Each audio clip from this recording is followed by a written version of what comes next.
The following program is a Town of Colonie television production of the William K. Sanford Town Library. It goes all my life's a circle, sunrise and sundown. The moon rolls through the nighttime till the daybreak comes around. And all my life's a circle, I can't tell you why. Seasons spinning round again, the years keep rolling by.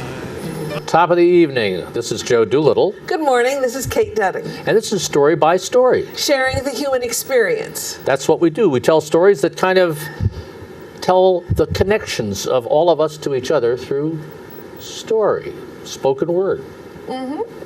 And we're going to have a little bit of fun. First, Kate and I are going to kind of get caught up with each other about what's been going on in storytelling in the Capital District. Then we have a guest teller, yes, all the way down here from the North Country. That's Salem, New York. And then we'll give you a little idea of what's going on in the future in storytelling. And then in between, we're going to tell some stories and reflect on storytelling as an art. Because storytelling, while it's one of the oldest forms of entertainment and teaching, I think is an art form. Oh, definitely. I think I said many times that storytelling is the first performing art. And then a musician said, "Are you sure?" So, no. But it's one of the first two performing arts. Well, I think you're probably right on that, and I'm not going to quibble about it, but because what I do know is that storytelling is one of the most effective ways of teaching folks and entertaining folks, and I think it's innate in almost everybody. Right, and it's also bringing folks together, and if not together, lessening the distance apart. Lessening the distance apart. Lessening the distance apart. You know, you could bringing them closer together. There we go. I bet you could tell a whole night of stories about that one little phrase right there. Actually, we are. We are. In November. Okay. But more about that later. One of the things I'd like to know, since Kate's quite accomplished in the kinds of things she does, she really likes to tell stories about people who made a difference. Have you been doing anything in that vein lately? Well, I got to tell one of my George Gershwin stories at Proctor's at our wordplay series there. The topic there was harmony and discord. Harmony and discord. And strangely enough, there were three road stories, road trip stories. Road trip stories? Yes. Oh, wow. Well, when people are really close together, there's a little bit less harmony and more discord. Yeah. Well, that would be. But this was not a story about George Gershwin going on a road trip. This was a story about George Gershwin making music? Yes, the making of Porgy and Bess. Oh, wow. And how it really never would have happened without Phenament, the delicious chewing gum laxative. Hello? Phenament? Yes. That was a sponsor of Porgy and Bess? No, well, it was a sponsor of George Gershwin's radio show, and he made enough money on that to he planned to take a year off, and he ended up taking 17 months off to research and write Porgy and Bess, the opera. Now you see, when you hear one of Gershwin's songs or it just kind of surrounds you, we don't often think about Gershwin in the act of composing and of creating, and therein lies the story. Mm-hmm, mm-hmm. He was a real person. He needed to eat. He needed actually to eat well. And he had a staff to support. Oh, we had a staff. Unlike you and I, we just... we are the staff. We are the staff. That's Yes. right, that's right. You're the gardener, I believe. Yep. The other thing, I had a fun little episode. Yes, do tell. Well, I was gathered with some of my college buddies to sing, and since we're the Colgate 13 is the name of the a cappella group, and at any rate. Not to be confused with a protest group. No. But the 13th of September was the 200th anniversary of the shelling of Fort McHenry in Baltimore, right. and of writing the national anthem. Mm-hmm. And our group has sung the national anthem at fairly important spots like Super Bowl and things like this. Not my group, but other a cappella later, groups. no, later iterations of the Of same. Colgate 13, okay. My group was all in the 1960s, in case you figured it out that I was there. So I got asked to do a little monologue as Francis Scott Key. And it was just wonderful to do the research, and I sometime will do it here in the area because it's an intriguing little story. An off-key story? No, it's not an off. Well, it's hard to keep that song on pitch. My mother always said it was such a difficult song to sing. Why didn't they choose America the Beautiful? Well, there's a lot of debate on that. You could tell that whole story too, but Woodrow Wilson finally put his stamp on it and made that the national anthem. So I just had really a lot of fun doing the research and of the telling. I even got in a costume for it. I don't usually do that, but I got a big top hat and a tails coat and stuff, and it was really kind of fun. I played dress up. I think it's historical reenactor. You might want to use that maybe phrase, a better. perhaps. Probably ought to do the grown-up version. Yes. Okay. Dress up sounds like something you do with your young granddaughters. And one of them isn't that young anymore. She's Not probably that young. too old for dress up. She's going to be 13. Ooh. Well. We digress. And with that understanding of when you have grandchildren, you have a fountain of stories that just kind of bubble up. You can harvest a lot off of grandkids. But that's what I've been doing. And now, our point of reflection is that in the course of your own lives, you probably said, "Well, I don't know any stories, or I don't tell stories." However, when you think about the conversation you had yesterday with family or friends, there's story there. And we like to encourage those kinds of stories to get a little refined, perhaps. So if you're interested, check out our website, Story Circle at proctors.org. Go to the Story Circle link, and you'll find a lot of helpful references and opportunities to come together and listen and practice telling stories. Listeners, as well as tellers, are always welcome at our meetings. Click on the Story Circle and then the meetings, and you'll find out where we're going to be. And we will be talking about that in coming events. Yes, we have a slide on that. And the other thing that we've really are welcome to talk about is we have begun to kind of pilot, having some of our programs done in other places besides Proctor. It's a spin-off. Yeah, it's a spin-off. And we'll talk about that with the person that is taking over and producing this. And who spun the idea. Who spun the idea. And it's Siri Allison. And Siri Allison is with us, and she's from Salem, New York. And she's been a storyteller for more than a while. I know she doesn't look it, but she's 600 years old. I'm sure she was telling stories last century. I think she was, probably. And Siri, you're here, and it's been really kind of a wonderful thing that you just kind of asked the question, and was it possible to get some of the storytellers who were doing performances at Proctor's to another venue and kind of reuse those titles and themes and stories.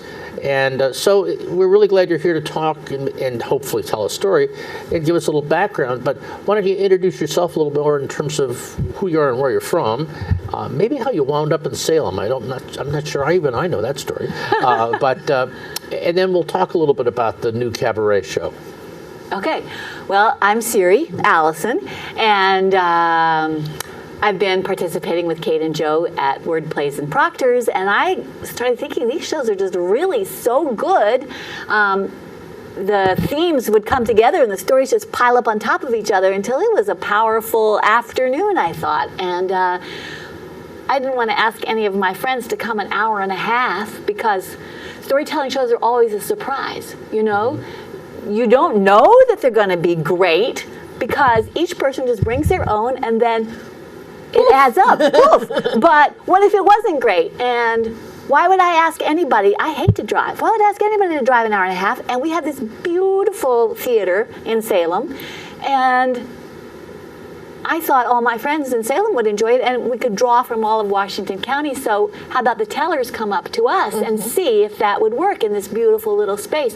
Plus, I like to do a story several times in a row because it helps me, refine the story. If you tell it once and then not again for 2 years, you forget, what line worked or where the laughs are or whatever. So, if we did it 1 week and then the next week there, I thought that would be worth trying. Like But you use what? Well, I was going to say, like a play is not put on once. Right, exactly. that's Exactly. unheard of. Exactly. Yeah. Exactly. Yeah. Well, it's off and running, in our first program at Salem is in September. So as you're watching this, we've got our first one, which It's also Harmony and Discord. which is already that's the title. Right. And And you told at it that I'm not available on that weekend. You're kidding me, right? You're going to put me on. Okay. Actually, I did tell at it, but it's still before the date of that show, so I haven't told there yet, but I will. All right. That was clear. This is. So tell us a little bit about the Fort Salem Theater and kind of how that became the place for this in terms of what kinds of things go on there. And the theater is an old church which predates the Revolutionary War. Wow. Not the building. The building was a fort in the war, and then I think it burned, and then it was rebuilt, and then there were 2 Presbyterian churches within 2 blocks of each other. Main Street. 1 block is this one, and 1 block is another one. So they combined. So then the church was empty. So it became a summer stock theater. And for years, evidently, Clinton Beaver did a summer stock there before I moved there. And when I moved there, it was empty. And then Jay Kerr moved to town and had planned to buy a grocery store, a little country store, but that didn't work out. And it turns out he's fabulous New York City musical guy. And the real estate guy showed it to him and said, I don't know what you would do with this space. He said, we could do a theater. And he's been bringing in marvelous acts, and also Al Buddy in town writes plays, and Jay writes the music, and they put them on. Wow. And it's got a big theater, which he renovated, seats from Broadway that he got used, and then a smaller cabaret, which is where we'll be. Oh, great. Well, we're really looking forward to it, and we want to thank you for having the energy and the foresight to kind of say, let's do this. Well, you used the word taken over earlier in this program, and that was not my idea. My idea was to say, how about this space, and then you guys would come to it. And then you said, well, you're there, you do it. And so I have been writing emails back and forth and back and forth and back and forth about what about this and how about that and what do you think of this? And Kate's done, and you have done the posters, and so I'm not doing it all by myself. Well, neither are we, and that's the important part. Yeah, we're more of a triumvirate in this.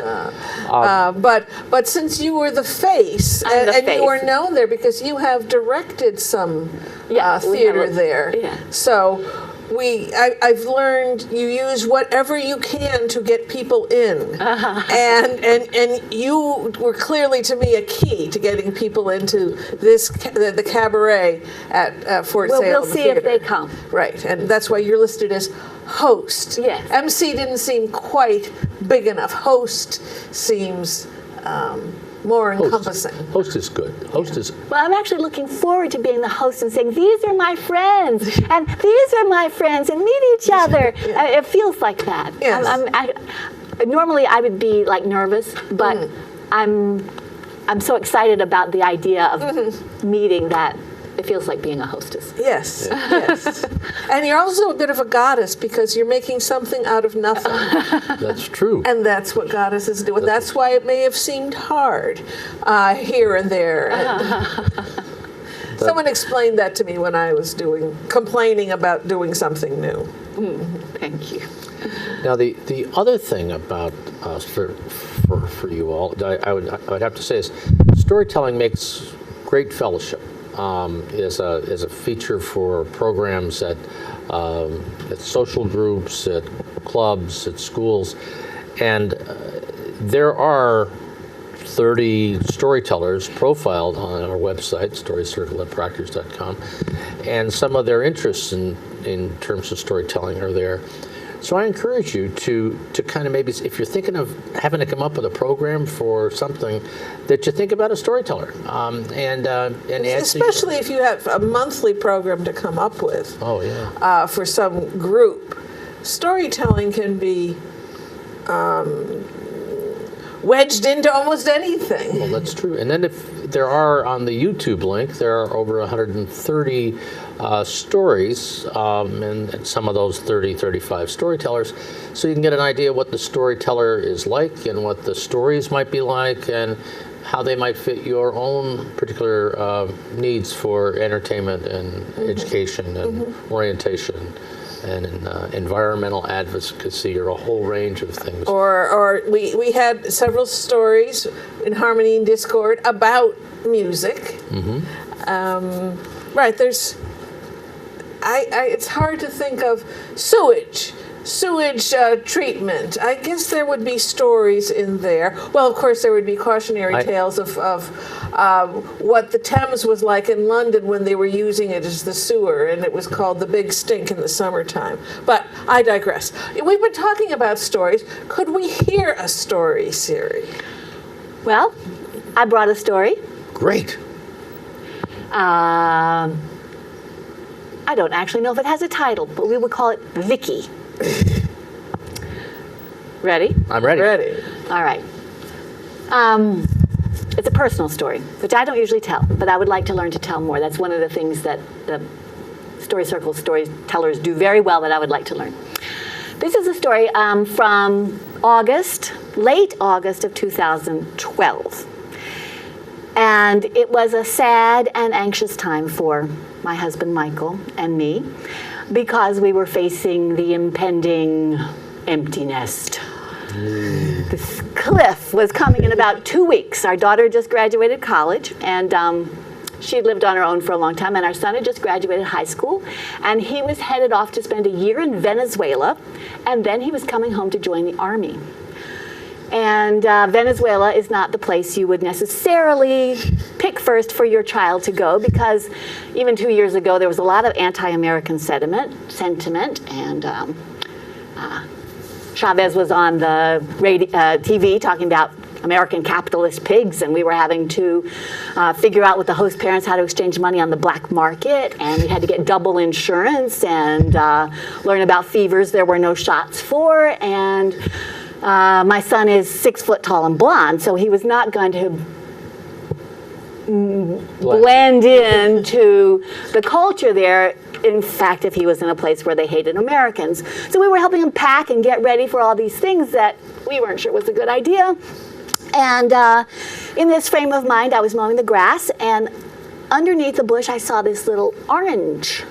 So I stopped the mower and I looked under, and there was a monarch butterfly under there, opening and closing, opening, but one of its wings was kind of crumpled. And that didn't look right. So I picked up this butterfly and I took her in and I put her in a big plastic pretzel jar with a long stick for her to climb on and some leaves. And I went to the internet to see what I could find out. And I found that monarchs suffer from a kind of fungus that shrivels their wings and then they can't fly. Or that this butterfly might have fallen before its wings were dry, and in that case it would never heal and it wouldn't be able to fly.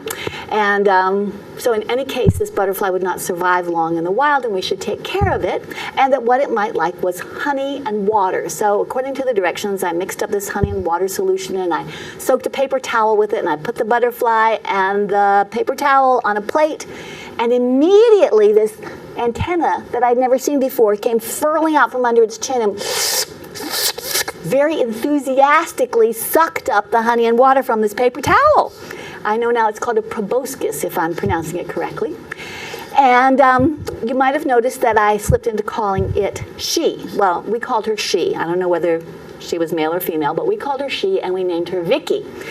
Now, if you ask me, I named her Vicky between the lawnmower and the house because I thought she would need a victorious name to overcome her disability. If you ask Michael, he named her Vicky a few days later for exactly the same reason. I'm not sure which version is factual, but the truth you see here is that both of us were so invested in this little butterfly that we each think we named her. and she was very cute.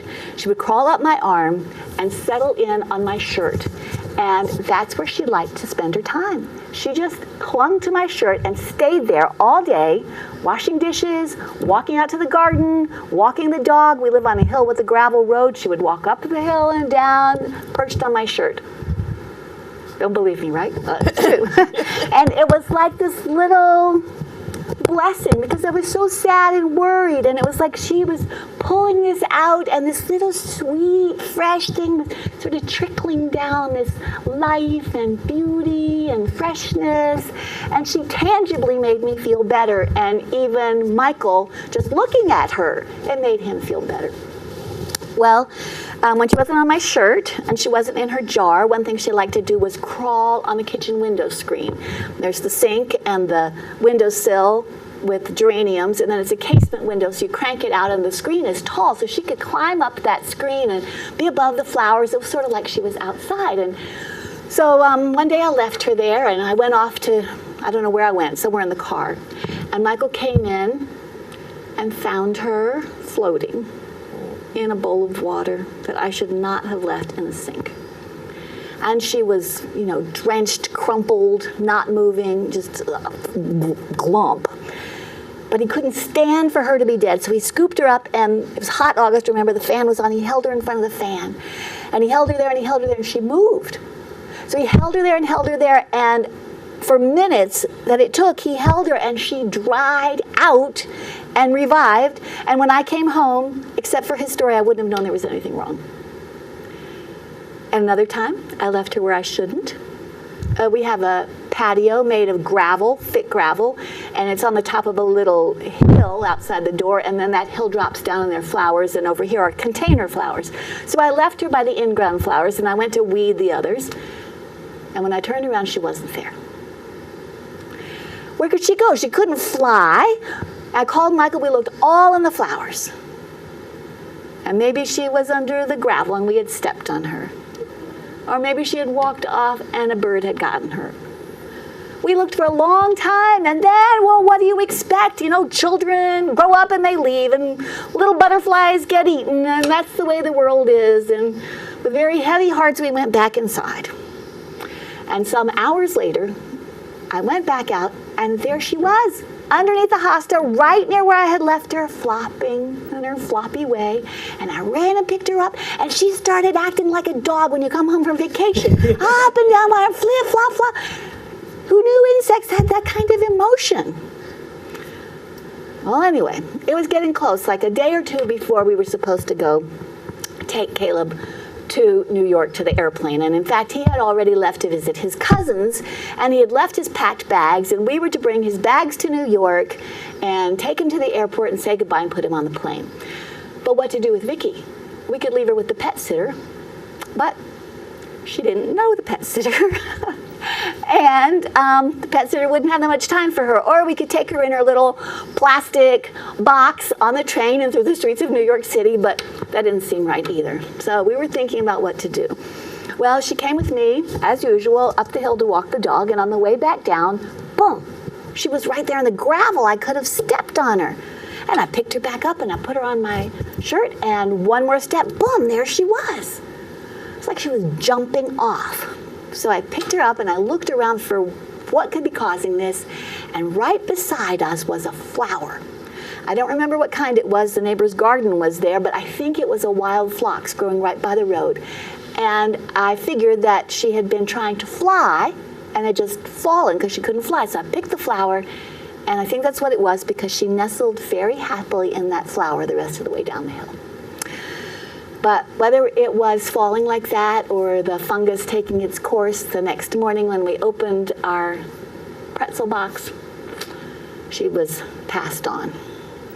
So Michael made her a little box with some cotton, and we put it to the side, and we picked up our suitcases, and we went to New York.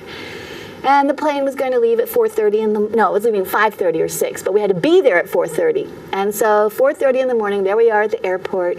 Dunkin' Donuts in the airport is not even open.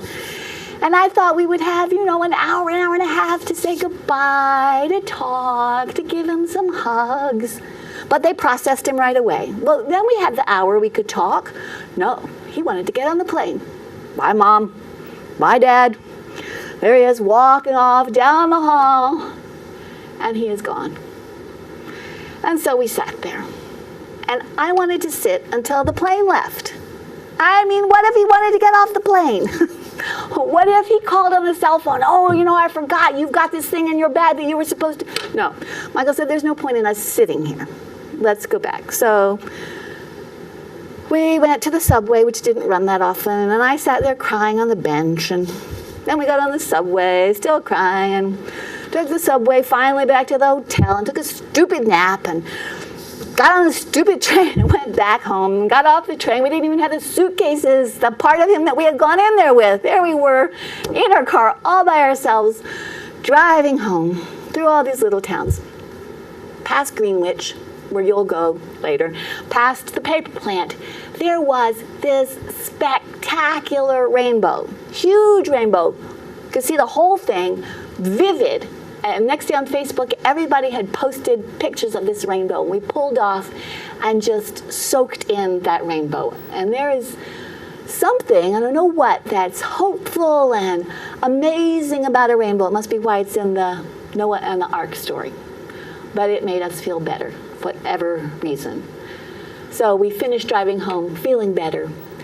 And over the next days, we felt better, and 2 years later now, we're fine. Caleb came back in one piece, and soon thereafter we buried Vicky, and I wanted to show you the box that Michael made for her. And it says, "On broken wing, she healed our hearts." Ooh. And so I think we'll get a closer picture of this in a minute, and also this picture where she's on my shirt. She just wrote around on my shirt, and that's the story of Vicky. Oh. Nope, I have it upside down that way. Wonderful. Wonderful. Isn't that crazy? It's a lovely story, and I was thinking it would be a lovely children's picture book. I mean, not that it isn't appropriate for adults, but I think it would capture... Maybe. That's an idea. Well, I don't have pictures of it all. I have like No, three or you'd four have pictures. an illustrator. My daughter is an illustrator. There you go. Maybe she knows a publisher.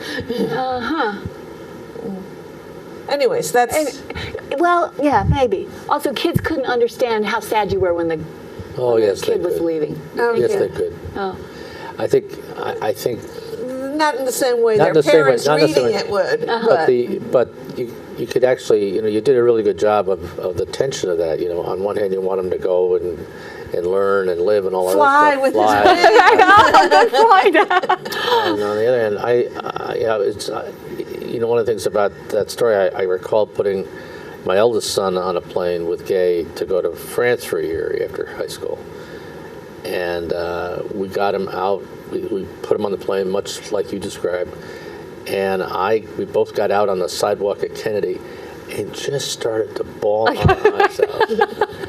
I mean, it's what you do. It's when we dropped our son off at college as a freshman, we had lunch together, and all of a sudden he said, "Well, bye," and walked off. And it was like... Yeah. And so we got back in the car. We weren't crying, but we were awfully quiet. And I said, "I'm going to miss him." And my husband said, "I'm still here." So now pretty much every time he walks away again, he's now 29, so this has happened a few times. 5 minutes later, I go, "Do you miss him?" He goes, "Yes." I go, "Me too." Yeah, that was good. Yeah. No, I think the combination of the chance discovery of the butterfly and Bringing her back to life. Bringing her back to life. Yes. I mean, Lost that's and like found again. that's like doing CPR on a butterfly. Are you Right. kidding me? Well, I mean to look up, and I keep forgetting. I mean, maybe that's what they do in nature. Maybe they get drenched in a thunderstorm, and then they dry out. I don't really know. Yeah. I don't think it was all that remarkable. but to us it was because we didn't know. Right. Yeah. The other And it's the blessing of the internet too. Right. Because 20 years ago, you wouldn't have been able to find, a variety of butterfly experts at your fingertips Right. when you needed it. right. That's right. Right. You go, now, how do I call it cooperative extension? Let's see, do they have an insect? It's a really. I'm still playing with it in my mind. Not playing. I'm just kind of. Yeah. I mean, just the descriptions of the butterfly in your chest, and having it like a pet, and then you began to deal with it like a pet because the butterfly and you had a relationship. And that was the. I mean, I don't know anybody who's ever had a relationship with an insect. Well, that kind of concerns me, to kill a housefly now. There was definite emotion in her when we picked her back up. Right. I don't know whether, like a young goose or something she had imprinted on me, but you wouldn't think butterflies do that. They don't have their mothers nearby. She was clearly happy to be back. And so Well- what does that mean if I'm going to smash a housefly? I wouldn't get too. I wouldn't let your emotional involvement with one insect, get extended to flies and mosquitoes. I think that would. I don't know. You talk to Buddhists and they all count. Yeah, I know. But there's, some vegetarians eat fish. They still have faces, Right. Everyone draws their own lines. Yeah. Well, wow. Well, thank you for that, Siri. That was just fun to listen to, and a Charming and a great. Most of all true. Most of all true. Like a story I would make up. right. And the rainbow. You're right. That I recall driving into a rest stop on the Massachusetts Turnpike coming home from a storytelling weekend, and there were people out looking behind me, but happy, and I'm going. What is it? It was a double rainbow. Not as vivid as yours. Neither of them were really vivid, but there was enough so that there was a double one. And so people would come out. I stood there probably 10 minutes, and whenever somebody came out and had it, I said, "There's a double rainbow," and half of them would go, "Whoa," and the other half would go. Now, was that the first time you've told that story? I told it at Margaret and Betty's class. Ah, okay, over in Saratoga. Yes. Okay. Or in Salem. In Salem. In Salem. They told three. They did it in 3 locations. One was Salem. I don't know where the others were. Super. Yes. Well, But now you have upcoming things. Yes. We have a few things to tell you about because we have a very full schedule.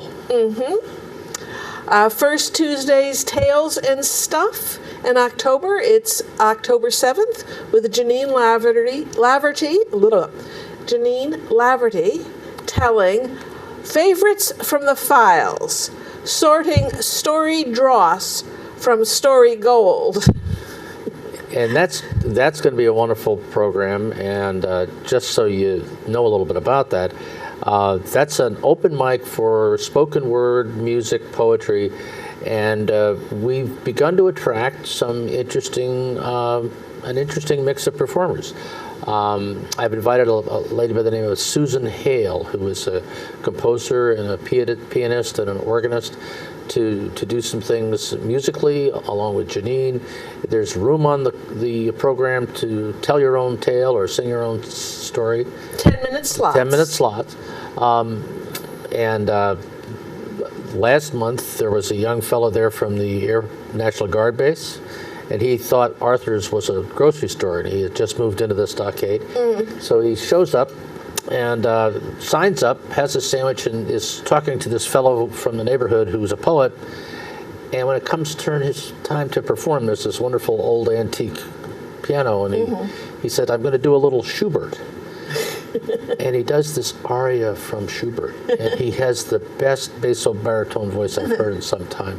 And then he lets that trill out and starts to do favorite things in 3 different ways: a little jazz, a little waltz way is written, and a little rock and roll. And at the end of it, we're just all agog. And I said to him, "Eric, can you just kind of give us a little background on, I know you fly planes for the Air Force, but you went to Stony Brook. What was your major?" He says, "Oh, my major at Stony Brook? Vocal performance." I mean, wow. That was, so Please show up because you never know what's going to happen. Right, and he was just looking for some groceries. He's just looking for some Well, groceries and stayed for one of Richard Guinness' eggplant and Parmesan sandwiches. And the next night up in Saratoga, there's the storytelling open mic, storytelling only, and no reading, telling, 7 to 9. And this month we're at Woodlawn Commons, the Harkness building of the Wesley community. It's on Clement Street behind Hospice. And it's a fun event. It's a fun event, and again, be encouraged to come and tell, and just share fellowship with a group of great people. Then we will be at the Cabaret at the Fort Salem Theater on Sunday, October 12th, with stories about risky business. Risky business? Yes. Risky business? Really? Yes. That's the theme? Yes. Ooh. You're on the bill, Joe. You Oh. came up with some kind of story. I'll tell you your title later. Oh, okay. Yeah, Okay. yeah. And our host is the lovely Siri Allison, minus Vicky the Butterfly, but with always the memory of Vicky the Butterfly. Then our Story Circle meeting is on the third Tuesday of October, the 15th, at the Pine Hills branch of Albany Public Library, across from Steamer 10 Theater, just when Madison and Washington part company, or Right. Washington starts. Madison already existed. Western and Madison. I'm sorry. Western and Madison meet to reform Western. Okay, I'm sorry. Western. Right. Yes. There's the Brugger's Bakery place right across the street on the other corner of Lake Avenue. Mm-hmm. There you go. Okay. And we plan to have some sort of roundtable discussion. I don't think we've determined what that is yet. But that's at 6:15? Right. And so you can learn something about storytelling, finding stories, some performance tips. Last month there was a really good workshop on kind of finding your own personal story. Mm-hmm. And it was done by a master teacher, I hear. It was really, really great. I have a feeling it was you. Yeah, well, Yeah. Whap. Okay, and then we'll have a reprise of Risky Business at Proctor's the last Sunday of October, the 26th, again at 2 p.m. That's our favorite time for word plays, no matter where we are. And that's a special day because I think that's the first Sunday that the Green Market is back into Proctor's. I don't think so. Oh. I think it's November. Oh, okay. Yeah, I think they hang out around City Hall until... They're still close enough to Right, you do can- a little shopping and then come into the theater. Dump your stuff in the car and come on over. Then at the actually it's a little beyond the end of October, Sunday, November 2nd, we're going to have two nationally acclaimed storytellers and singers, Eshu Bumpus and Motoko, sharing stories to nourish your soul. And these are just great people and great tellers.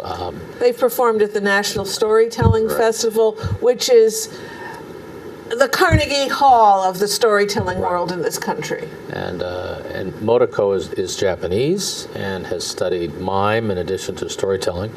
And Eshu is kind of a recovering jazz vocalist in a way. He's got a bass baritone voice just as good as Eric from the Arthur's Market scene. So that's going to be just a fun evening, warm and friendly. And extraordinary talent between the two of them. He was hired a couple of summers ago to tell like 6 Wednesdays in a row at the Clark Art Institute because they had an exhibit of an African sculptor. He did wall sculptures. They're not quite wall hangings and he would let people install them however they wanted. They were made out of little pieces of metal that were wired together. So they could be hung different ways. Wow. So it was a really cool exhibit. And so he was telling, there's a big piece behind him and then a smaller piece over there, as I recall. And I went once, and it was just wonderful. And they sometimes sing together, and then Motoko does her mime. It's they're really extraordinary. We're very happy that they're willing to come over from the Northampton, Amherst area. And you can always catch us on YouTube. Go to storycircle@proctors.org and click on YouTube. As Joe mentioned, we have, I think, over 130 stories now. 31,000 have been looked at the last time I Wow. visited the site to get the statistic. And if your friends go, storytelling for adults, what the heck is that? They tell dirty jokes? No, not that at all. Point them there. And I have, on that particular page, I have them organized by humorous, personal, historical, literary, and traditional, Traditional folk.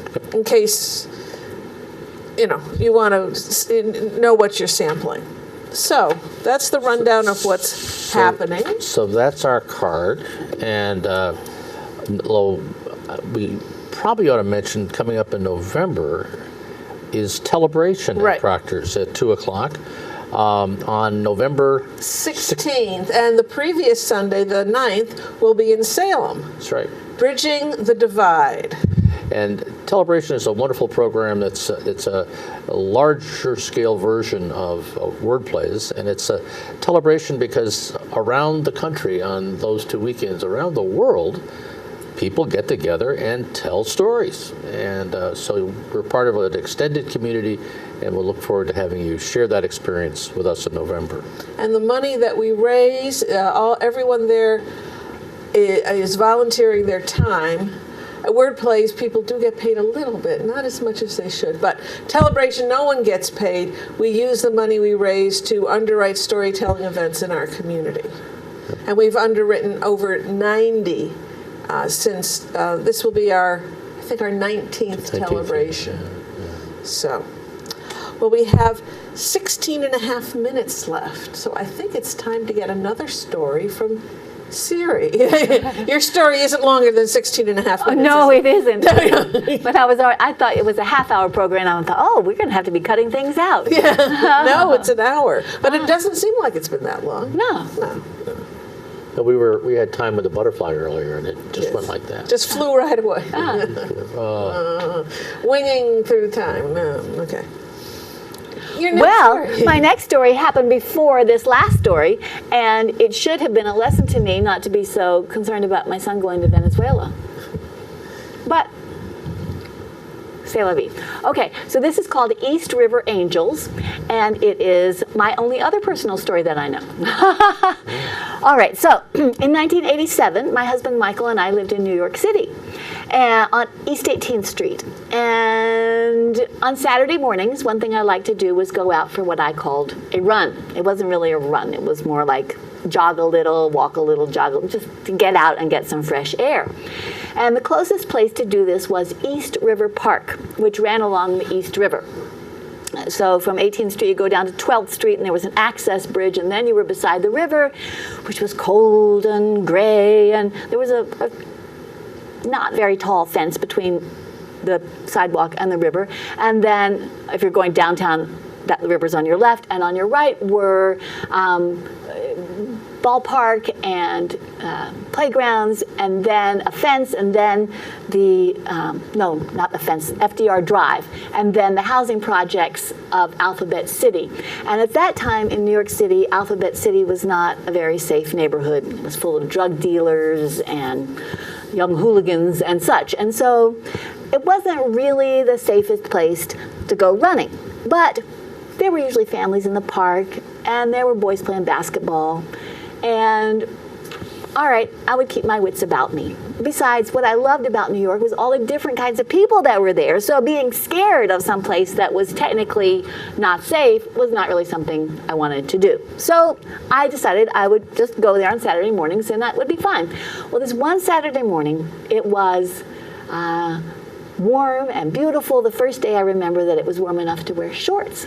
And off I went in my little shorts to go jogging. And when I got there was nobody there, which was very strange for such a beautiful morning. I could have turned around, but I thought, well, you know, people are going to come out. It's beautiful. At that time in New York, you didn't go anywhere deserted. But, okay.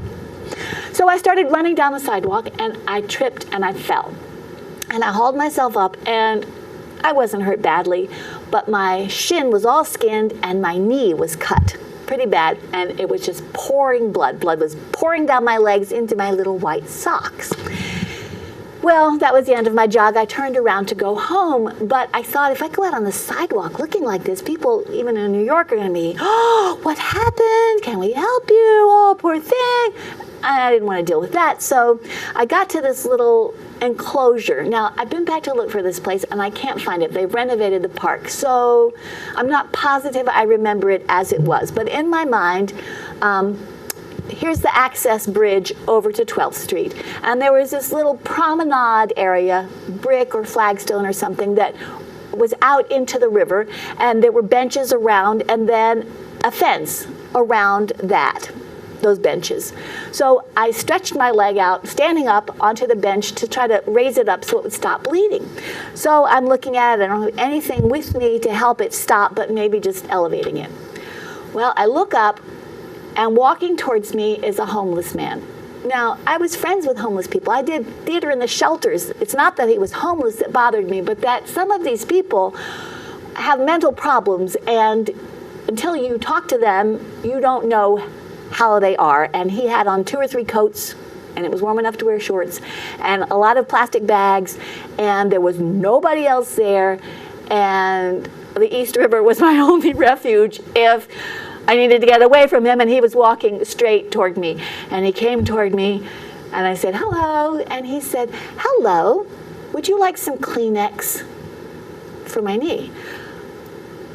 Thank you, I said, to be polite, and because I did need Kleenex, but I didn't know what he had in those bags, what he was going to hand me, what is going to be clean Kleenex. But he pulled out this generous wad of clean Kleenex, and he handed it to me, and he said, the places I go, I really need to keep this with me. And he turned around and he left. So I was mopping up my leg, and the bleeding was slowing, and I was kind of cleaning it up. And I looked up, and here comes this guy, again, walking straight toward me. He had a black hat, a beige trench coat, black pants, black shoes, and this black suitcase-looking thing that in the movies would have contained a Tommy gun or $1 million in unmarked bills. And he was not smiling, and he was walking straight toward me. Now, at this time, the East River also was where you would go dump bodies and cement over shoes if you were in the mafia. And he walked right up to me, and he says, would you like some antibiotic cream? And I said, yes, thank you.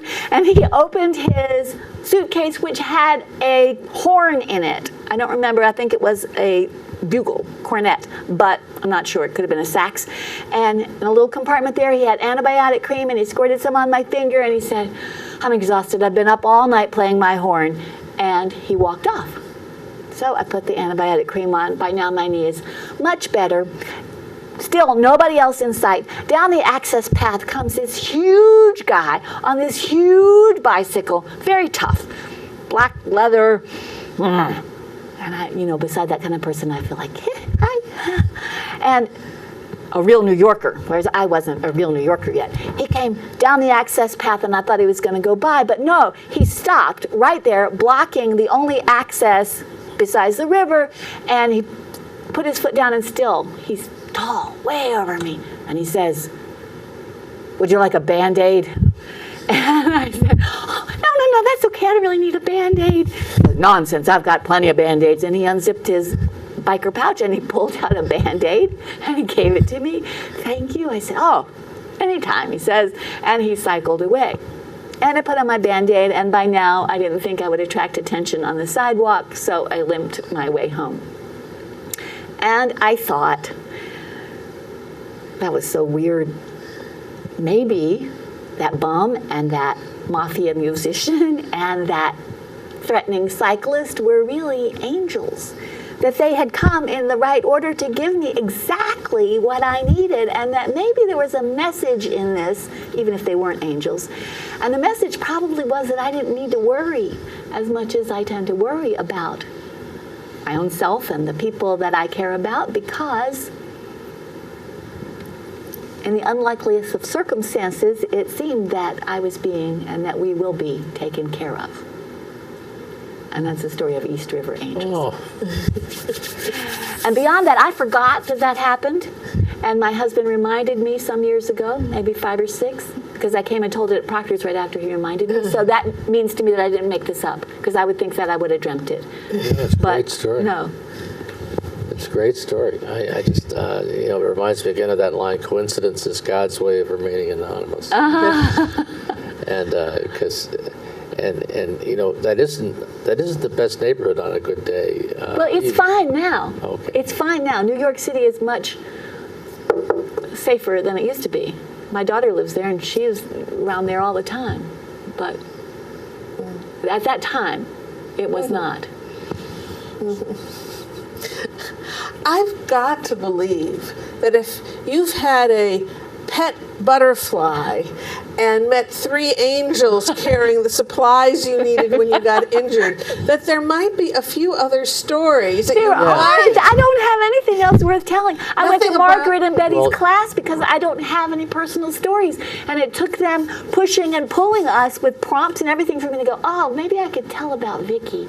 Well, maybe. And then, I don't have any other stories to tell. Oh, well, buried somewhere on my website, but I will send it to you. I have a whole list of prompts that started with what Janine Laverty handed out at one of her storytelling weekends, which she doesn't do anymore, and that I added on from various other things. But personal prompts, PROMPTS. Just like road trips is you must have gone on some car But trips. there's nothing to tell. They aren't There's as interesting as the stories at Proctor's about those road trips. But what about visiting your relatives in Norway. Yes, I'm going north. For a story, a classic story, you need a problem, you need a conflict, you need a something, and Your family has no conflicts. I don't know. Well, of course, there are some. You don't tell all of your stories that. No, because they're still your family. So, That's right. so some stories kind of remain in the pot at the very bottom. They don't simmer up to the top and kind of get shared with the world. Well, I'm a little I'm curious about how your husband remembered the story, and then you began to tell it. What was that like? What was going on when he began to remember this incident? I don't remember. Oh, okay. That may be the reason I don't have any stories. I don't have a very good memory. Oh, my brother. I'll tell him Your things. brother Remember remembers this? And he goes, no. I said, I know that happened. Do you remember this? He goes, no. It's like, and this was back when, 20 years ago when I first started storytelling. So he wasn't old enough to have had any senior moments. Yeah, so some But people memory do is it. very tricky. Yes. Memory is a Very tricky thing. Right, and right, because I know when my mother was dying, I was I was thinking of closure. Not that I put it in so many words, but I remembered how grateful I was that when I was in high school, I was a student. That was my ID. That was it. That was my whole identity, and I got on the honor roll, the headmaster's list, not just the regular honor, the top one, which means you got all A's. But I was taking an extra course, so I could get 1 B, and then the rest A's. And this one semester, I was going, oh no, I'm going to get a B in physics, and I'm going to get a B in something, and I told my mother that, and that day she washed and starched my curtains in my bedroom, so it really perked it all up. And well, it turns out I did made the headmaster's list because somehow I got an A in physics. I did get the B in that other subject that I was had blown an exam on, but so I still made the headmaster. But I remembered that she had no memory of it at all. And I think Marnie Gillard said, well, that's because it was your story, Kate. It wasn't her story. Yeah. Yeah. So, so memory is tricky. And do you have siblings? Yeah, 2 brothers. Okay, you can pump them. Maybe. Yeah.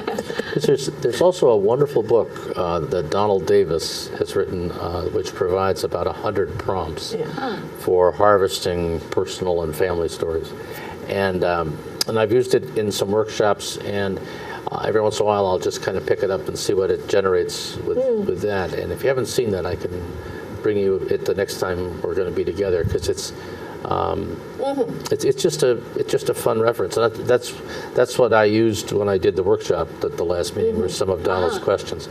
I can't remember which ones I picked, but talk about a pet, talk about the best day of your life, kind of thing, and things like that. And it's this little format, but there's some real text to it too. And I remember, I have my own copy of this book. I remember he said, you may come on some stories, and you may need to wait until some people have died before you tell it, or you could fictionalize it and to a degree when they might not recognize themselves. Yeah, I fictionalize a lot of my stories. I didn't, not on the one about Francis Scott Key, however. But and then I've been tempted to fictionalize a personal story and make it come out differently. Well, that's one of the nice things about storytelling. You can fix the ending, can't you? Right. So, Yep. yeah, that was actually from a child rearing book. One of the tips was if your child wants something, give it in an imaginary sort of way. So I was flipping through a catalog, and my son popped up, and there was this big chocolate bunny that cost like $36, and it was like, oh, I want that, Mommy. I go, wouldn't it be wonderful? Wouldn't it be wonderful we could fill this whole room with chocolate bunnies just like this? And we went off on that, and that seemed to satisfy him. And I didn't really consider it manipulation. It was sort of, but sometimes I've looked at a catalog and go, oh yeah, I'd like that in every color. And sometimes that's good enough. Sometimes it's good. Well, yeah. It's a remarkable thing. We've had some wonderful stories, and some also some information and some stories about new programs and new opportunities. If you have an idea for a place where a storytelling program might fit, please contact us via the website. We'd love to help you do that. We're getting more people who can help you do that now that we got Siri in the production and it's side. not necessarily the three of us that can solve your every need, but for environmental storytelling, I don't think I have any stories that fit that. But Nancy Payne does. In fact, I just recommended her to someone who contacted me about that. And so we have quite a depth of very good storytellers in this area. And we're pleased to share them with you. Otherwise, we're just like homeless people spouting and no one's listening. It's very embarrassing. So we do prefer having listeners. Well, without listeners, there could be no stories, really. Yes. And it's so important to have you with us every month, and we really look forward to the next time. And we're really appreciative that you spent this hour, or hopefully much of it, with Kate Dudding and with Siri Allison and with me, Joe Doolittle. Thank you very much. And much good cheer. It goes all my life's a circle, sunrise and sundown. The moon rolls through the nighttime till the daybreak comes around. And all my life's a circle, I can't tell you why. Seasons spinning round again,